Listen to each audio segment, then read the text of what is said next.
Okay, let's dive right into this explainer. Today, we're looking at some incredible source material that takes a totally unique approach to biology.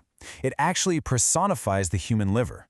It speaks directly to us, explaining exactly what it does behind the scenes to keep us alive. And frankly, it's practically begging us to take better care of it. Once you see the sheer volume of work this biological machine performs every single second, I promise you, it's going to completely shift how you view your internal health. Right off the bat, the liver introduces itself with a pretty bold claim. It's the body's largest chemical plant. And honestly, it's got a good reason for saying that. Think about when you eat sweets. Those sugars turn into glucose in your intestines. If all that glucose flooded your bloodstream at once, you could literally fall into a diabetic-like coma. But your liver intercepts it. It grabs that excess glucose, converts it into glycogen, and safely stores up to half a pound of it. Then, later in the day, when you haven't eaten and you start feeling weak, your liver quietly turns that stored glycogen back into glucose and drips it into your blood as fuel. It is constantly managing your energy levels day and night. Let's move into Section 1, your chemical plant. Energy storage is really just the beginning of the manufacturing magic happening inside you. To understand the next monumental task your liver handles, we have to talk about your blood. Your red blood cells constantly cycle between life and death, living for exactly 120 days. And here's where it gets crazy. 10 million. That is the staggering number of red blood cells that die inside your body every single second. Disposing of 10 million microscopic corpses a second is a massive logistical nightmare. But your liver doesn't just throw them away. It acts as the ultimate recycling center. It grabs the debris from those dead cells and immediately uses it to start building brand new red blood cells to keep you alive. So the absolutely crucial takeaway here is that your liver wastes nothing. Whatever is left over from that massive cellular graveyard, it turns into a vital yellowish-green fluid called bile. This fluid, which contains components called bilirubin and biliverdin, gets sent to your gallbladder and then straight into your intestines to dissolve the fats you eat. But it does even more than that.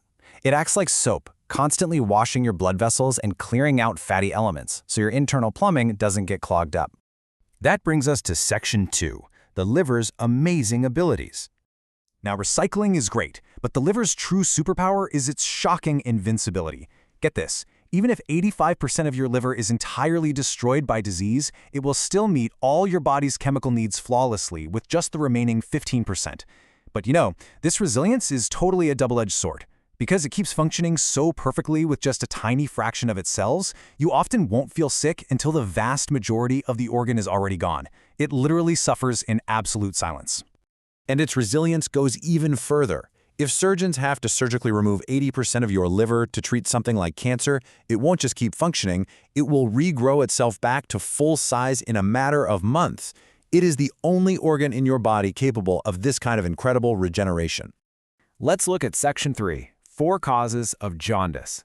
Because the liver's toughness masks early damage, when things finally do go wrong, you usually won't know until it's almost too late. The very first cry for help is often jaundice. Now, a lot of people think jaundice is a blood disease. Actually, scratch that. It's not.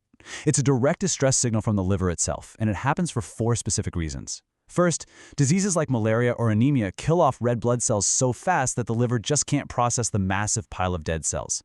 Second, the duct between the liver and gallbladder gets blocked, which forces that green bile back into the bloodstream. Third, viruses like hepatitis cause severe inflammation of the liver cells. Or fourth, excess fat completely blocks the liver's internal vessels, paralyzing its ability to move fluids. When any of these catastrophic failures happen, that yellowish bile floods your body, literally turning your eyes and skin yellow. Moving to Section 4, cirrhosis and silent destruction. If we ignore those yellow warning signs and keep mistreating our bodies, we enter some truly terrifying territory.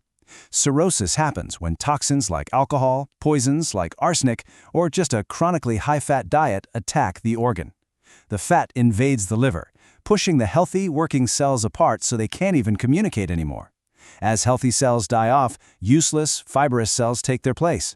Over time, the liver suffocates. It shrinks, hardens into a rock-like state, and turns a sickly yellow. This is cirrhosis, and it is frequently fatal.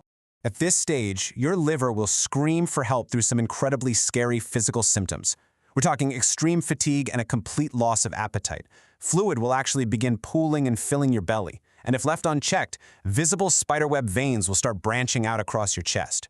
When doctors see these symptoms, they have to do an immediate biopsy, using a tiny needle inserted through the chest to grab a piece of the liver just to check the exact severity of the cellular damage.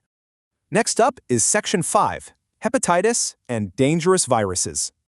While lifestyle obviously plays a huge role in liver damage, the source material highlights that in regions like Pakistan, the biggest threats are hepatitis B and C. And what's really scary is just how easily these highly fatal viruses spread. You encounter the risks of hepatitis every single day through incredibly common transmission vectors.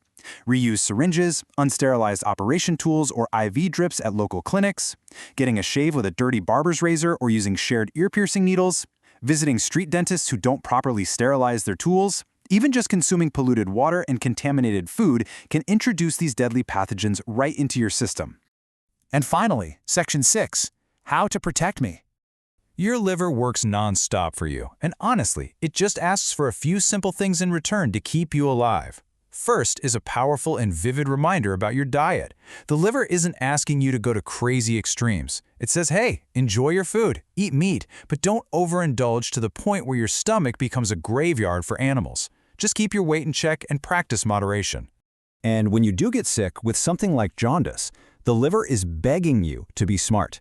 There are so many fake medical quacks out there who will tell you to stop eating entirely when you have liver trouble.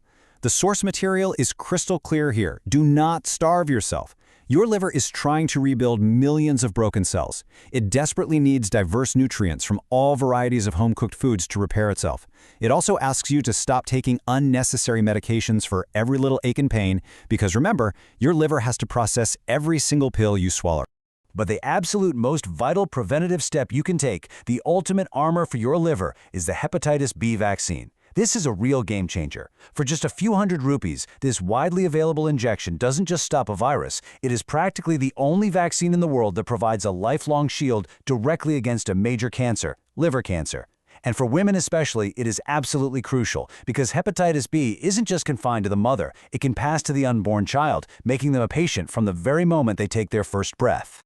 Your liver works flawlessly for you. It manages your energy, filters your blood, and regrows itself to keep you alive every single second of your life. So I'm going to leave you with this final provocative question, straight from your own unsung hero. Are you willing to spend just a few rupees and a few moments of your time to protect the chemical plant that protects you?